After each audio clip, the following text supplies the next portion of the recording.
নমস্কাৰ good morning মাই dear viewers মই শ্ৰী বিজয় বৰাই আপোনালোকৰ সৈতে আলোচনা কৰিম আজি যোৱাকালি অৰ্থাৎ 5 জুলাই তাৰিখে ভাৰত চৰকাৰৰ অধীনত CBSE বোৰ্ডে অৰ্থাৎ চেণ্ট্ৰেল বোৰ্ড অফ ছেকেণ্ডাৰী এডুকেশ্যনে এইবাৰৰ যেহেতু পৰীক্ষা ক্লাছ 10 আৰু ক্লাছ 12ৰ পৰীক্ষা কেনসেল কৰিব লগা হ'ল কৰোনা ভাইৰাছৰ কাৰণে আহি থকা বছৰটোত অৰ্থাৎ 21-22 বৰ্ষত যাতে ল'ৰা ছোৱালীয়ে সেই একে সমস্যাৰ সন্মুখীন নহয় তাৰ কাৰণে গোটেই শিক্ষা ব্যৱস্থাটোক এটা নতুন ৰূপত দাঙি ধৰিছে গতিকে সেই শিক্ষা ব্যৱস্থাটোৰ নামেই দিছে special scheme of assessments of board exam class 11 and class 10 and class 12 অৰ্থাৎ ক্লাছ 10 আৰু ক্লাছ 12 যিখিনি ল'ৰা ছোৱালীয়ে বোৰ্ড এক্সামত বহিব এই বছৰৰ পৰা হেকেটসকলৰ কাৰণে এটা খুবেই ভাল স্কিম লৈ আহিছে স্কিম বুলিয়ে কৈছে ইয়াক মই এইখিনিতে এইটো কথাই ক'ব বিচাৰিছোঁ যে আমি কৰোনা ভাইৰাছৰ কাৰণে যদি আমি কৰোনাক লৈ ব্যস্ত হৈ থাকোঁ তেতিয়াহ'লে আমি চলিব নোৱাৰিম কৰোনা ভাইৰাছৰ সুযোগ লৈ আমি কিমান নতুন তথ্য বা ইনোভেটিভ আইডিয়া আমি দাঙি ধৰিব পাৰোঁ হিহে আমাৰ মাজত গ্ৰহণযোগ্য হ'ব কিয়নো এই বছৰটোৰ নিচিনাকৈ যদি আমি আকৌ অহা বছৰ থাৰ্ড ৱেভ আহিব ফ'ৰ্থ ৱেভ আহিব ফিফথ ৱেভ আহিব এনেদৰে সবেই ডক্টৰসকলে বৈজ্ঞানিকসকলে যিহেতু কৈ আছে গতিকে আমি কৰোনা ভাইৰাছক প্ৰতিহত কৰিবৰ কাৰণে যিহেতু ভেকচিন কৰোনা ভাইৰাছৰ দ্বাৰাই বনাইছে গতিকে আমি কৰোনা ভাইৰাছৰ ক্ষেত্ৰত যাতে আমাৰ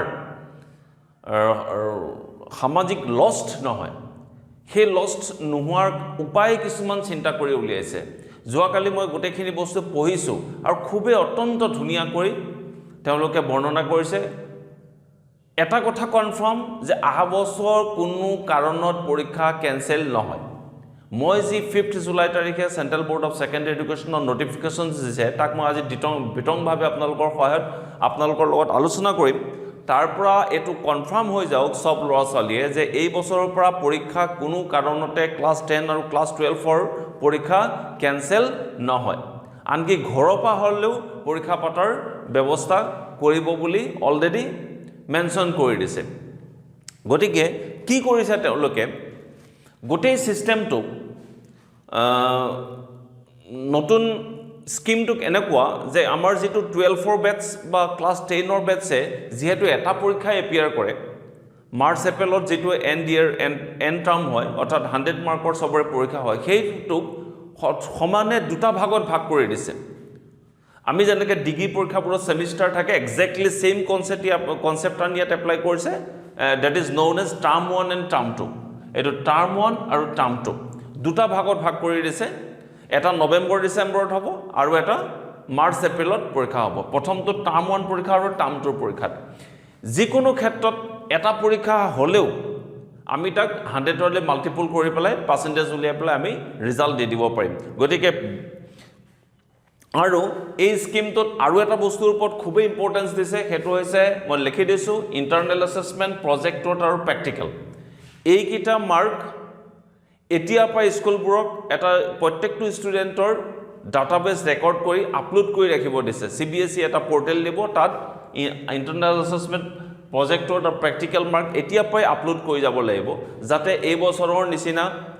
CBSE যি ফৰ্মুলা 30-30-70 অসমৰ যি ফৰ্মুলা 50-30-10-10 40-40-20 এইবোৰ ফৰ্মুলা যাতে আমাৰ আৰু আনিবলগীয়া নহয় তাৰ কাৰণে ফ্লেক্সিবল কৰি এতিয়া পাই তাৰ প্ৰিপাৰেচনছ আৰম্ভ কৰি দিছে খুবেই প্ৰশংসনীয় বিষয় কাৰণ যেহেতু অহা বছৰৰ কাৰণে এতিয়া পাই চিন্তা কৰিছে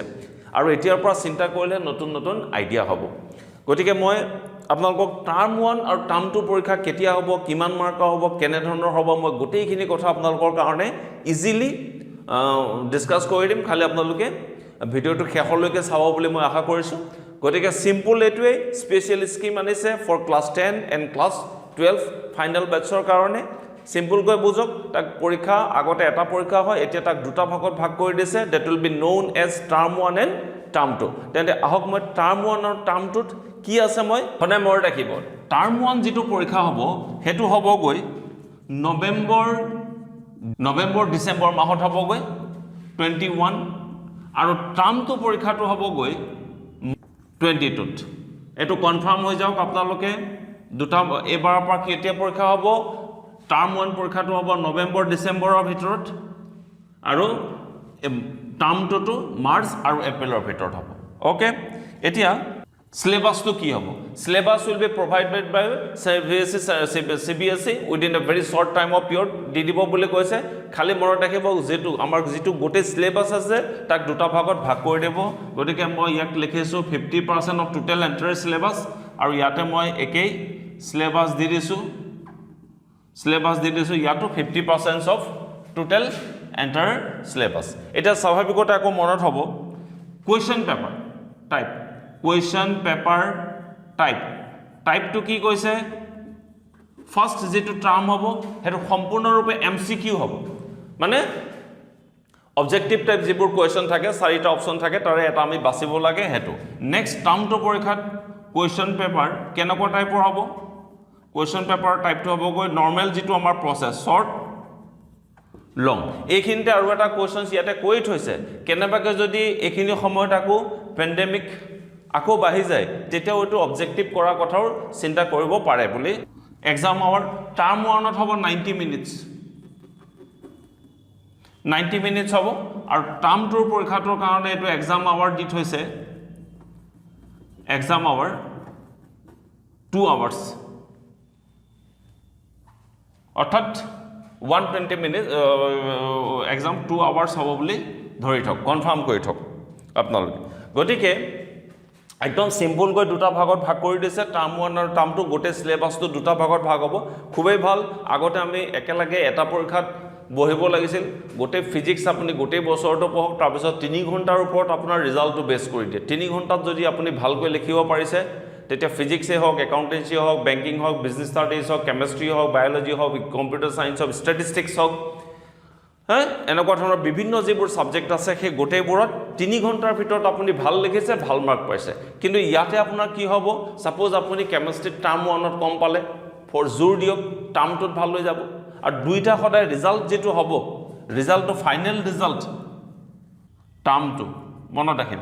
টাৰ্ম 1ত যেটো পাৰ্সেন্ট পাইছে আৰু টাৰ্ম 2ত যেটো পাৰ্সেন্ট পাইছে তাৰ পৰা টোটাল আমাৰ ফাইনেল ৰিজাল্ট এটা দাঙি ধৰিব কিন্তু এইখিনতে মই আকৌ থুৰতে CBSE ৰ আইডিয়া এটোৱে যাতে কোনো কাৰণে পৰীক্ষা কেনসেল কৰিব লগা নহয় তেওঁলোকৰ উদ্দেশ্য হৈছে এটো যেহেতু পৰীক্ষা কেনসেল হোৱাটো কাৰণে ভাল নহয় বুলি মই এজ শিক্ষক মই আপোনালোকৰ সৈতে এটো অভিজ্ঞতা শেয়াৰ কৰিব পাৰো কাৰণ এটো বছৰ জিতৰে হৈছে আহা বছৰ যদি তেনেকে ভাবা যায় যে থাৰ্ড ওয়েভ আহিব ফোৰ্থ ওয়েভ গতিকে আমাৰ যিবোৰ ষ্টুডেন্ট আছে কিয়াতে পঢ়াৰ পৰা সম্পূৰ্ণৰূপে আঁতৰি গুচি আহিব কাৰণ যেহেতু এনেও পাস কৰিম বুলি ভাবি ল'ব পাৰে গতিকে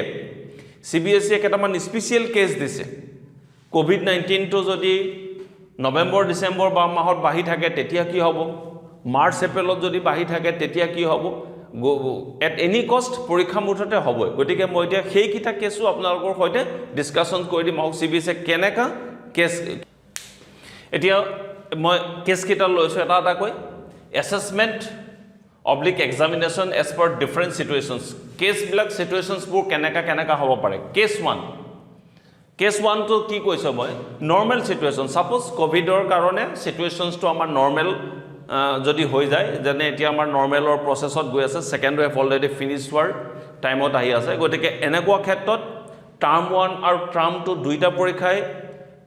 হ'ব আৰু it will be conducted by CBSE at different centers through the centers হয় ইন্ডিয়াৰ যিমানবোৰ সেন্টাৰ আছে সবতে নৰমালি টাৰ্ম 1 and টাৰ্ম 2 পৰীক্ষা হ'ব কেস 2 তো চাও case 2 interesting COVID situation November December increases মই এটো কারসিন দি দিছো বাহি যায় যদি যায় COVID situation তো term 2 exams are held at school lesson তেতিয়া কি হ'ব So, COVID situation November December মাহত যদি বাঢ়ি যায় পেন্ডেমিক বহুত পৰিমাণে বাঢ়ি যায় তেতিয়া কিন্তু কনফাৰ্ম হৈ থাকক টাৰ্ম 2 এক্সাম হ'ব ইয়াতে আৰু এটা কন্ডিশনস দিছে তেতিয়া যেটো টাৰ্ম 1 এক্সাম আছিল হেতু অফলাইনও হ'ব পাৰে আৰু অনলাইনও হ'ব পাৰে ফ্ৰম হোম মনত ৰাখিব আপোনালোকে কাৰণ সিচুৱেশ্যনে যদি বাধ্য কৰে যদি আকৌ কৈছোঁ নৱেম্বৰ ডিচেম্বৰ মাহত যদি কোভিড সিচুৱেশ্যন ৱৰ্ষ্ট হয় বেয়া হয় যদি স্কুল কলেজ বন্ধ কৰিব লগা হয় তেতিয়া কনফাৰ্ম থাকক টাৰ্ম 2 এক্সাম হ'ব আৰু তেতিয়া টাৰ্ম 1 এক্সামটোৰ কাৰণে কি হ'ব টাৰ্ম 1 এক্সামটো দুটা অপচন ৰাখি থৈছে অফলাইনো হ'ব পাৰে বা অনলাইনো হ'ব পাৰে ইয়াত কেছ দি থৈছে লাগিলে প্ৰয়োজন হ'লে ঘৰৰ পৰাও পৰীক্ষা হ'ব গতিকে এটো এটা কনফাৰ্ম হৈ থাকক আপোনালোকে বুজি পাব বৰ সিচুৱেশ্যন অৰ্থাৎ কেছ থিটো কি কৈছে কেছ থিটো কৈছে কোভিড সিচুৱেশ্যনছ মাৰ্চ এপ্ৰিল মাহত যদি অলৰেডি বাঢ়ি যায় তেতিয়া term 1 exam are held at school oblique centres এটোত আমাৰ ইমান এটা প্ৰব্লেম নাথাকে কাৰণ টাৰ্ম 1 এক্সামটো যেহেতু হৈ যাব যদি মাৰ্চ এপ্ৰিলত সিচুৱেশ্যনছ ডিটৰিয়েটেড কৰে অৰ্থাৎ কোভিড সিচুৱেশ্যনছ বাঢ়ি যায় যদি আমি পৰীক্ষা পাতাৰ চান্স নাথাকে তেতিয়া টাৰ্ম 1 পৰা যেটো পৰীক্ষা হ'ব সেই টাৰ্ম 1 মাৰ্কটোকে বেছ কৰিব আৰু বাকি টাৰ্ম 2ৰ কাৰণে সেম প্ৰসেস অনলাইন অফলাইন বোৰ্ডটো ওপেন থাকিব প্ৰয়োজন হ'লে ঘৰৰ পৰা হ'লেও পৰীক্ষা হ'ব নেক্সট আহিলে এতিয়া সিচুৱেশ্যন 4 টুলে যাও কেছ 4 টুলে যাও এটো খুব ইন্টাৰেষ্টিং এটো সবে চাও সাপোজড worst situation এটোত কোভিড পেন্ডেমিক একেবাৰে worst হৈ গ'ল আৰু টাৰ্ম 1 টাৰ্ম 2 এক্সাম যদি কেনসেল হোৱাৰ নিচিনা হয় তেতিয়া মই আগতে যেটো কৈছো ইন্টাৰনেল অ্যাসেসমেন্ট project আৰু practical তাৰ ওপৰত বেছ কৰিব বেছ কৰি পেলাই টাৰ্ম 1 আৰু টাৰ্ম 2 পৰীক্ষাটো অফলাইন অনলাইন কৰিব অনলাইন কৰি ঘৰৰ পৰা হ'লেও তেওঁলোকক পৰীক্ষা দিয়াব তেতিয়া ইন সিচুৱেশ্যনত টাৰ্ম 1 আৰু টাৰ্ম 2 কাৰণে বোৰ্ডছ অবজেক্টিভ টাইপ হৈ যাব মাল্টিপল চইচ কোৱেশ্চনছ হ'ব আৰু প্ৰয়োজন হ'লে তাৰ মাৰ্কিং সিস্টেমটো অৰ্থাৎ টোটাল ওয়েটেজটো তাক কমাই দি পেলাই ইন্টাৰনেল অ্যাসেসমেন্ট প্ৰজেক্ট আৰু প্ৰ্যাকটিক্যাল গোটেই কিটা মাৰ্ক বহাই দি পেলাই তোমালোকৰ কাৰণে এটা ৰিজাল্ট অৰ্থাৎ মাৰ্কশিট এখন প্ৰিপেয়াৰ কৰিব গতিকে এখন লাগিলে আপোনালোকে এটা স্ক্ৰিনশ্বট মাৰি লওক যদি বিচাৰিছে আৰু সেই কাৰণে মই ষ্টুডেণ্টক এতিয়া পৰাই ক'ব বিচাৰিছো যে তোমালোকৰ এবাৰৰ পৰা যি ইন্টাৰনেল অ্যাসেসমেন্ট প্ৰজেক্ট আৰু প্ৰ্যাকটিক্যাল এইবোৰ মেটাৰ লৈ বি সিৰিয়াস মই আকৌ কৈছো কাৰণ প্ৰয়োজন হ'লে এইবোৰৰ ওপৰত বেছ কৰিও তোমালোকক মাৰ্কশিট এখন প্ৰিপেয়াৰ কৰি পেলাই দিব যাতে এইবাৰৰ নিচিনা লেটেষ্ট ফৰ্মুলা লেটেষ্ট প্ৰিপাৰেচনছ কৰিব লগা নহয় 30-40 এইবিলাক পাৰ্চেন্টেজ জানিব লগা নহয় গতিকে এইখিনিতে মই ক'ব বিচাৰিছো যে CBSE এ মোটামুটিকৈ কৰোনাৰ লগত ফাইট কৰিবৰ কাৰণে নতুন ইনোভেশন আইডিয়া লৈ আহিছে আমাৰ মাজলৈ মইতো খুব এজ এ টিচাৰ মই খুব ভাল পাইছো যোৱাকালি মই গোটেইখান পঢ়িছো সেই কাৰণে ভাবিছো আপোনালোকৰ লগত এটো শেয়াৰ কৰো কিন্তু এট দা সেম টাইম মই যদি অসমৰ সিচুৱেশ্যনত চাও অসমত কি হ'ব অসমত কিন্তু আমাৰ ডক্টৰ পেগু ছাৰ আছে সবে জানে তেওঁ ইমানেই মিটিং পাতি দিব পাৰে ঠিক নাই গৈ আহা বছৰ পাই যাব পাৰে ডিসিশন লওঁতে যে এই বছৰৰ নিচিনা কৈ গতিকে CBSE সদায় চাই দুই এটা কথা শিকিব লগাও আছে এই বছৰৰ ৰিজাল্ট দিয়াই নাই তেওঁলোকে আহা বছৰৰ কাৰণে প্ৰিপাৰেচন আৰম্ভ কৰি দিছে আৰু এইখিনি মই এই মাধ্যমৰ থ্ৰুদি আমাৰ অসম চৰকাৰৰ শিক্ষা বিভাগ তথা আমাৰ মিনিষ্টাৰ ছাৰকো মই অৱগত কৰিব বিচাৰিছো যে আপোনালোকেও এই মেটাৰটোক লৈ পেলাই অলপ চিন্তা চৰ্চা কৰক যেহেতু ল'ৰা ছোৱালীবোৰ কনফিউজ অৱস্থাত থাকিব নতুবা কেদিনমানৰ পিছৰ পৰা পৰীক্ষা হ'ব নে নহয় সেইটো যাতে এটলিষ্ট নহয় CBSE নোটিফিকেশনৰ পৰা এটো কনফাৰ্ম যে পৰীক্ষা হ'বই এট এনি কষ্ট পৰীক্ষা হ'ব গতিকে এনেকুৱা কিছুমান সিচুৱেশ্যনছ আহিব পাৰে গতিকে এনেকুৱা সিচুৱেশ্যনৰ ক্ষেত্ৰতো যাতে পৰীক্ষা কিদৰে হয় সকলোবোৰ কথা এতিয়া নোটিফিকেশনত দিয়া আছে গতিকে আহাবাৰ কোনোবা সুপ্ৰিম কোৰ্টত গৈ এপ্লিকেশনছ দিলেও পৰীক্ষা কেনসেল কৰিবৰ কাৰণে it will B not effective at all গতিকে আহি আছো মই নেক্সট আকৌ আপোনালোকলৈ এনেকুৱা এটা ভিডিঅ' লৈ আশা কৰিছো ভিডিঅ'টো চাই যথেষ্ট নহলেও অলপ সংখ্যক হ'লেও জ্ঞান অৰ্জন কৰিব পাৰিব till then bye bye and